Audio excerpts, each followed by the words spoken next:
Hey guys, and welcome back to Super Castlevania 4. We are now moving on to, wait for it, Death Tower. Dun-dun! Yeah, every Castlevania game needs some sort of Tower of Death. It could be a clock tower, it can be a business tower. This tower just goes, fuck it, it's a Tower of Death. That's what it is, basically. Oh, listen to this gothic-ass music right here. And also, no disrespect to the FAQ writer, the music playing now is called Clockwork Mansion. I'm not sure if this is a typo, but he wrote it as Clockwork Mansion. It probably is a typo. But yeah, I mean, like, I guess I don't really have, like, the negative memories of, like, terrible towers, because, again, I played mostly the, Castlevania, game. Yes, I've played Castlevania games. Wow, I mean, like, really? The Metroidvania games where, you know, usually you can, like, sort of tank it with, like, potions and things like that, but usually in, like, the towers, you kind of have to man up and do it yourself in one life and things like that. These platforms will flip if you jump on them, so you gotta be quick with your little footsies, your little taps on the controller if you don't want to get spiraling down into a pit. I kind of want to tell you a little bit more about Splatterhouse 3, just to kind of keep the theme of, like, the horror-themed platformers, because like I said before, that game is fucked up, man. Speaking of fucked up, we'll get to your thing in a minute. This is Pux or Puaxel, that's really hard to say. The main gimmick of this boss is when you hit him, he will basically counterattack, or the world will, I guess, with like tiles falling from the ceiling. It took quite a while to get a run that good. I was not able to perfect it, I apologise. I mean, you did pretty good, you know, all things considered. I mean, the guy was basically trying to tongue you the whole way through. Oh, here's a really interesting room. God, what must be going through Simon's head right now? I hadn't signed up for this shit. I think they had a gimmick like this similar in, like, the SNES, Ghouls and Ghosts, where you had to get on, like, a platform real fast, and then it would just flip the room 90 degrees. Yeah, we did that game, didn't we? It was kind of like, I want to say a Jabba Jabba's Belly sort of level in terms of aesthetics and whatnot. Yeah, something like that. And also, you know, you gotta deal with the Medusa heads, which are prevalent in every single, like, Castlevania games, but, again, a lot easier to deal with in the various, Metroidvanias. And the pattern there is fairly simple, just like hit one, turn around, hit another, and repeat until dead. So, Splatterhouse, mate, you were saying? Okay. So the thing is about Splatterhouse is that the whole Splatterhouse games is basically like, you are this guy who gets like this cursed mask, which kind of looks like a Jason Voorhees hockey mask kind of thing, but it's like, you know, demonic curse with power and things like that. Just different enough to avoid the copyright. I believe that series is also Konami. You know what? I want to check, or it's either that or Hudson. I'll just check this really quick as I'm typing this. And oh wait, are we at a boss? Oh no, like, this is what you get an SNES for. This room is so iconic, in like the 16-bit era, and it just looks really cool, in my opinion. It's such a simple trick. It's just basically kind of running the background around in a tube, but combine that with the platforms falling behind you, the music, you know, playing up all the obstacles in your way, and it's actually a really effective technique, I find, within the limited capabilities of the system. One of the better set pieces of the game, I believe. There are some that are more dickish, but this one's just kind of straightforward and to the point, and the Skelly Wellies to bash with your Vampire Killer Whip. What could be finer? Okay, I was wrong. Splatterhouse is actually a Namco property, but anyway. Okay. The thing is about the first two games, they were very straightforward, kind of beat 'em up, go down the line, do this kind of thing. The third one was actually sort of, it took place in, like, well, a Splatterhouse, and you basically had to find your wife, Jessica, I think her name was, and, like, your son. And the thing is, you had to do it on a time limit.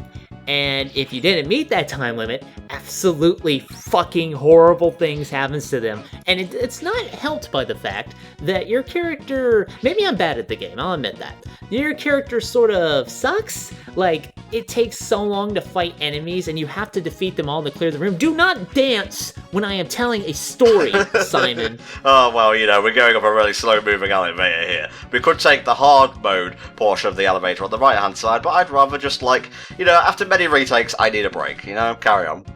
Well, I mean, like, when you think about it, isn't recording a playthrough with a good take sort of hard mode to begin with? Carry on!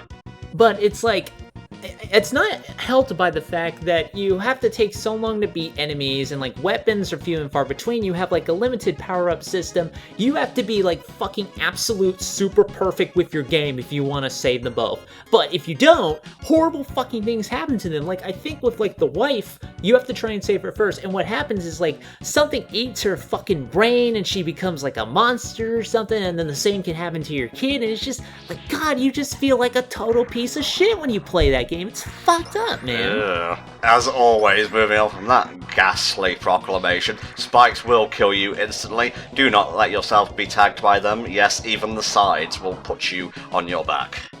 Yeah, they're really kind of OP, and I really feel we should ban them from future Castlevania games.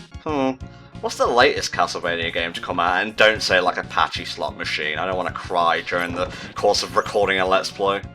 The latest Castlevania game out is technically Lords of Shadow 2, and man, you know, I tried playing Lords of Shadow, I really did.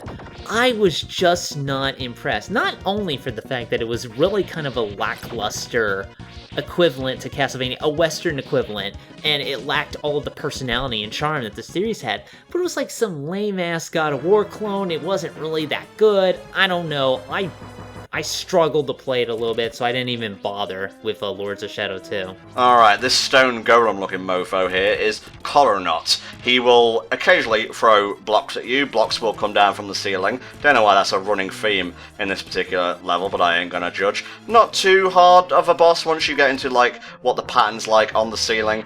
Otherwise, just keep whipping him. If you've got the cross and whatnot, use it. And just watch as he slowly expands, and then crazily flies into the background and explodes. Okay. Is that what happens when you pour water on him when he's like a little shrunken thing and he grows?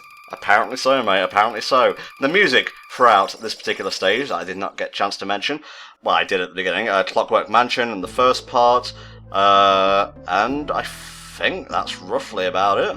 Okay, well, part 1 and part 2, it's the Clockwork Mansion, there you go.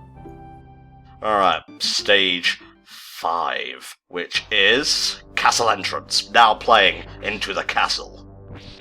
It's about time we got to the castle at this particular point. Like, I'm trying to sort of imagine, and I guess, again, I don't really have that feeling like a lot of you guys had.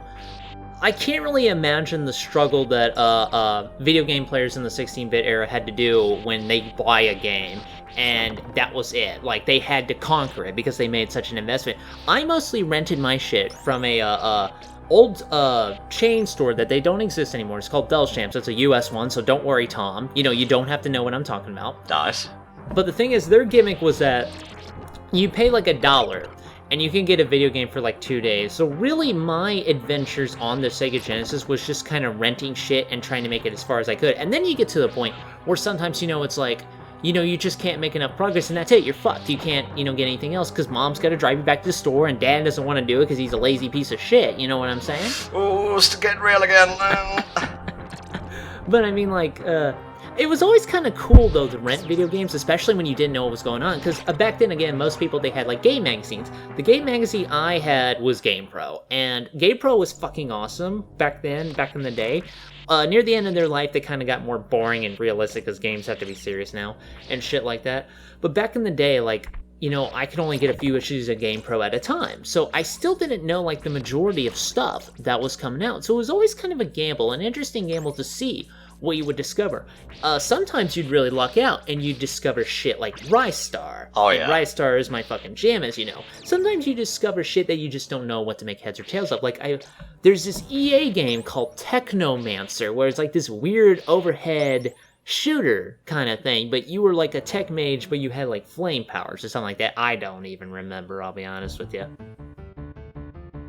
That was a pretty short stage. Well, I mean, it's a castle entrance. It's not supposed to drag on like fucking forever. I suppose. We're in the main hall now, so get ready for the entrance hall to start to play. Yeah, it is really telling when a later Castlevania game started at stage 6 when you're inside of the fucking castle. Yeah, those are hellhounds, by the way, and you'll notice that they don't disappear off screen like most enemies. That's because they're basically stunned at that point. If you linger too long, they will come back to life, so off-screen them as soon as possible. Wasn't this during the, Nintendo, like, censorship policies that they had back then? Because back then, you know, they were pretty much the only game in town. Well, I guess, you know, with the Genesis coming out, like, developers had another way to kind of avoid that. But I believe at this point, Nintendo was still kind of censoring a lot of stuff, right? Well, during that period, I was playing, like, Mario and Sonic and whatnot. I wasn't really looking to games like Castlevania or Mortal Kombat, so I can't tell you personally, but I'll just take your word for it, and the comments, as usual, can correct us. What the fuck kind of transition is this? It's like you go from, like, a hallway to a dark void with gigantic chandeliers. Yeah, this part is a bit goofy, and this is the part I had to save state on the most, because his jumps are so tight that you have to be pretty much pixel perfect in order to make them. Like, I had to, like, inch over to the very absolute edge just to make some of these jumps. It gets pretty ridiculous. I will say, like, another thing I noticed, like, just personally, not from, like, reading it through an FAQ and whatnot, is that compared to the original Castlevanias, it seems like Simon, or Trevor, I guess, but mostly Simon in this case, because that's who we're playing as, will, like, hit the edge of a platform and not fall off it more often than not. It seems they made the jumps less perilous, which is really good on the old Tom ticker, because I don't really like dying while playing video games, gonna be honest with you, one of my least favourite hobbies. That's true. I mean, like, it's always a downer for me, but yeah, they do kind of give you a little bit of a break, but at the same time, it's back in that great area where, you know, you can kind of inch your sprite over, like, he's like 99% of the way off of the ledge, but he has his tippy toe on top of it, so therefore he's on the platform. I love that kind of stuff. You'll notice a lot of ghosts and whatnot as we go through this particular section of the level. That will tie into the boss of Stage 6, and it's pretty tricky if you don't know the strategy for it. They do have a pretty big hitbox, but thankfully we have the cross, and we have the level 3 power-up for it, so I think it's going to be safe to say that we'll be beasting them. Do you remember how the +2 and +3 power-ups work, by the way? I believe they upgrade your leather whip into a chain whip, and I believe, like, the level 3 in some games actually turns it into a fire whip, which can be pretty helpful. Well, swing and a miss there, I'm afraid. These are basically tied to your sub-weapons, and it basically means you can throw out, like, 2 at a time or 3 at a time. Okay, alright, just making sure. Yeah, you're thinking of the whip upgrades in that case, but fire whip, which Castlevania is that from? I believe you can actually get the fire whip, as early as Castlevania 2. Huh. It's an item you have to buy. It's just like an upgrade, but you keep it all the time. But I believe in later games, some of the upgrades do let you get, like, a fire whip. Interesting. I don't know why they bothered to give you such a powerful whip in 2. From what I've seen of that game, the bosses are complete, like, rubbish. So I don't even know why they bothered designing, like, bosses at all, because most of them you can skip. I don't know. There's like a changed up version of Castlevania 2 that you can either download or you can actually get like a cartridge of if you give them like a cartridge they can use. And it's actually like a bug fixed and improved version, retranslated, you know, version of the game that I hear is significantly better actually. Oh, Castlevania 2 Redacted. Yeah, that thing, that word. It begins with R, I'm mostly right. Oh, I finally remembered that other SNES horror-based platformer that I wanted to talk about, and we've actually both seen it. We watched Arano play it on Game Center CX. It's called Nosferatu, and Nosferatu is fucking rad. Oh, that thing, yeah. It's kind of a weird sort of Prince of Persia kind of game where, you know, all the animations are rotoscope and things like that, but here's the best part about that game. You fucking punch werewolves in the face with your bare hands. This guy is fucking awesome, dude. Oh man, you have a penchant for the rad, don't you? If something allows you to pile drive at the enemy, any and all flaws will be forgiven. That's true. I mean, like, the final boss of Nosferatu is Dracula, and you punch him in the face, and you win. That's the best part of that game. The Fist of the Sun. Eat it, Vlad. It's pretty much your predecessor to JoJo Phantom Blood. I kind of want to see a Phantom Blood 16-bit platformer now. I think that would have been absolutely awesome. They never really made games for Phantom Blood until like PS2. Earliest JoJo game, I believe, was a RPG based on Part 3 for the SNES. Which they translated it fully while the anime was actually coming out during the Egyptian arc, I believe. So definitely check that out if you're interested. Now, when I see dancing couples, my mind always goes back to, like, Luigi's Mansion, because they were one of the portrait ghosts. And of course I mean, like, ghostly dancing couples. I'm not insane or anything. That seems to be a common thing in like Japanese haunted houses, like ghostly dancing couples. Well, I guess if they actually had a game where you go on the Titanic and you meet like the ghosts there, and it was like a Resident Evil kind of game, and apparently it was actually pretty spooky as shit. So. That sounds pretty creepy, yeah.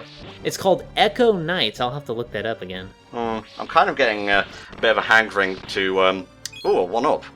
Don't really see many of those throughout Castlevania. I think I remember I found one in like 1 or 3 and I was like, what the fuck? I don't recall these being a thing.